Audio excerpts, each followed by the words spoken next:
Hi, BookTube, it's Amy. We're back again reading from the Anatomy of Bibliomania by Holbrook Jackson.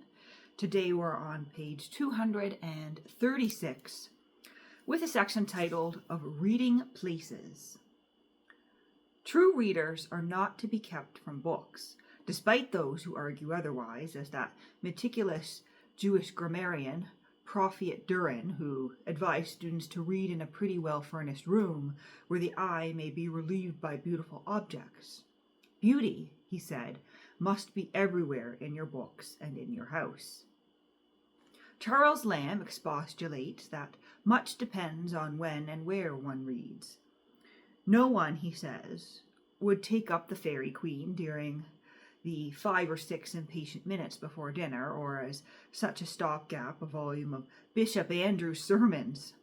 And Milton almost requires a solemn service of music before you enter upon him. More recent support comes from Maurice Hewlett, who could not read every kind of book while waiting, even in a library.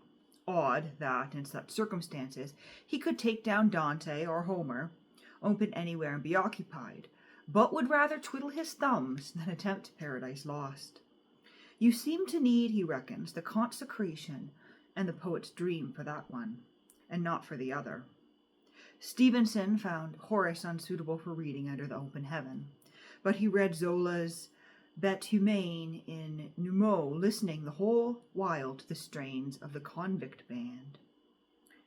Lionel Johnson, who could and did read in any condition or place, believed that special books were appropriate to be read in particular places, as Walter Pater, the constant cordiality of whose writings make them books to be read without, or rather with equal pleasure, under the garden trees or by fire.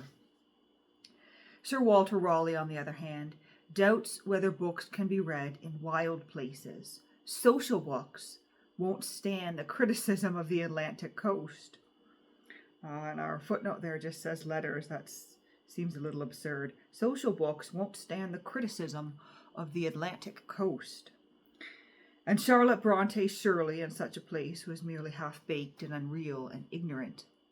Leigh Hunt would seem to prescribe the definite times and places for reading this or that book.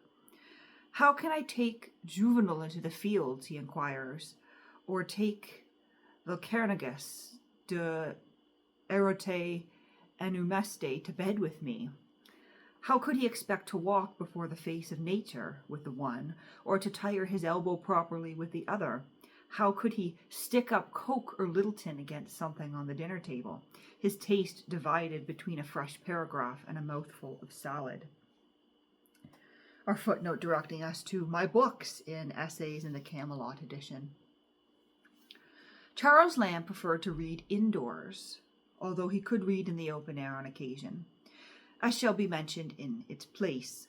But he stiffly maintained the necessity for harmony between the reader and his surroundings, and would not himself like to have been caught in the serious avenues of some cathedral alone, reading Candide. But he could never contemplate without affection those impecunious readers of the open air, who, not having the wherewithal to buy or hire a book, filch a little learning at the open stalls under the jealous eye of the bookseller.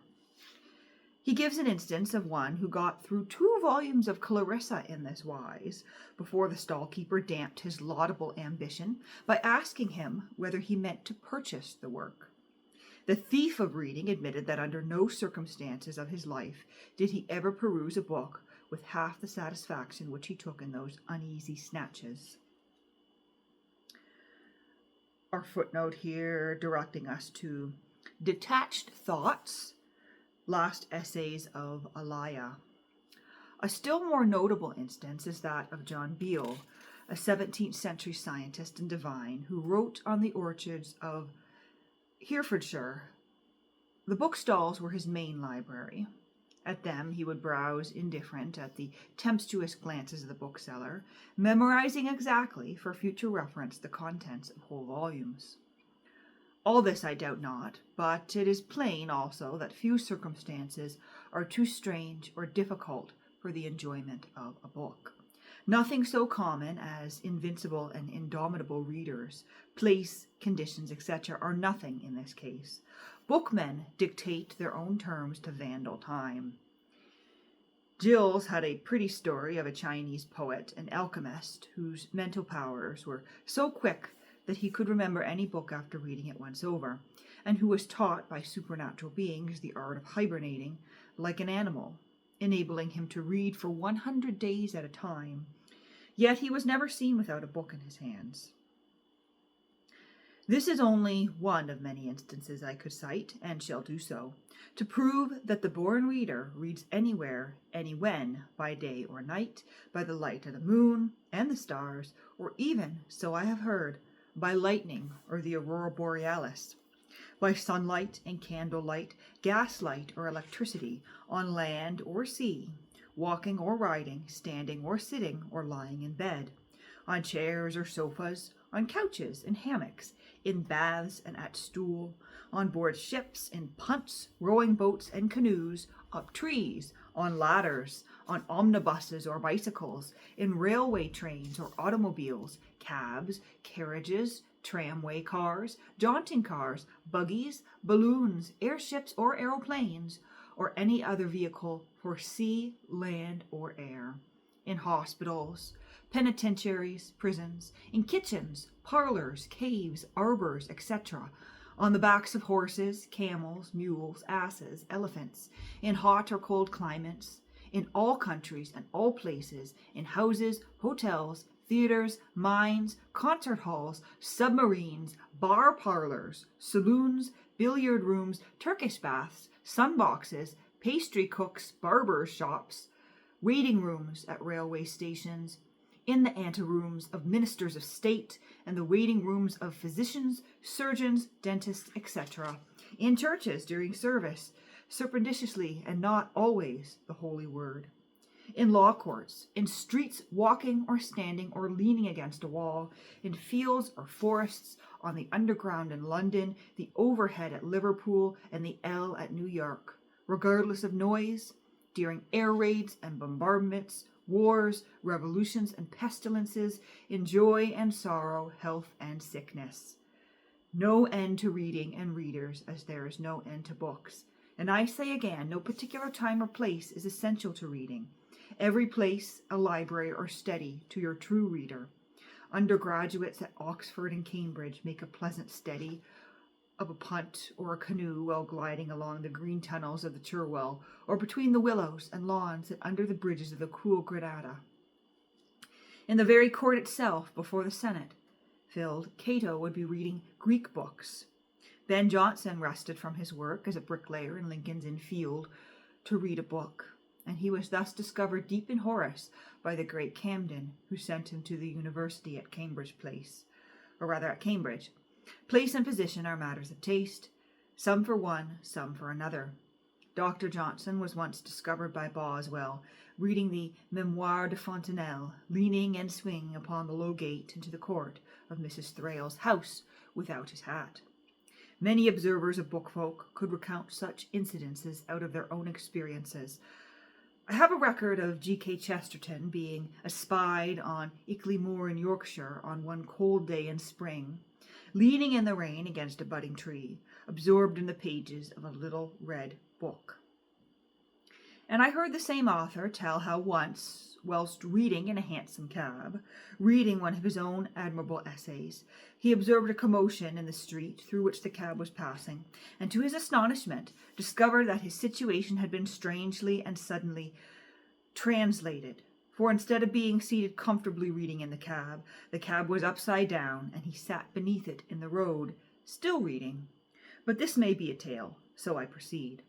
Sir Joshua Reynolds, coming home from Italy, found Johnson's Life of Savage, the book of the hour, and knowing nothing of the author, for it was published anonymously, he began reading it while he was standing with his arm leaning against a chimney-piece, and was unable to lay the book down until he had finished it, so that when he attempted to move, he found his arm totally benumbed. Shelley was to be found, book in hand, at all hours, reading in season and out of season, at table, in bed, and especially during a walk, not only in the quiet country and in retired paths, not only at Oxford and the public walks and High Street, but in the most crowded thoroughfares of London. Leigh Hunt hated to read in public or in strange company, but he would have done either, I say, rather than be deprived of books, which were his staff of life. Matthew Prior had other tastes, for he read his master Horace in the Rhenish Tavern, where he was found by the Earl of Dorset, who so marvelled at his skill in Latin that he gave him an education in literature. James Agate tells how at a performance of Sacha Guthrie's Nono, William Archer, who sat next to him, slept through almost the entire performance, waking up in the intervals to draw from his pocket and peruse a volume of Gibbon's Decline and Fall. And now, the case being put, I shall proceed to show their variety and what difference there is between them, and to enumerate notable examples in support of my claim that books may be enjoyed at any time or in any circumstance.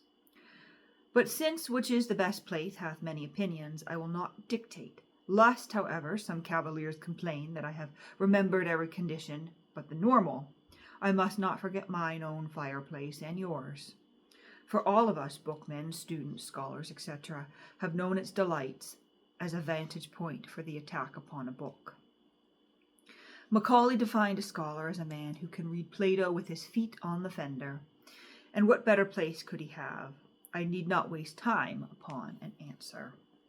And that is the end of that section there on reading places. But the next section here is titled The Association of Book and Place. But we'll draw today's reading to a close.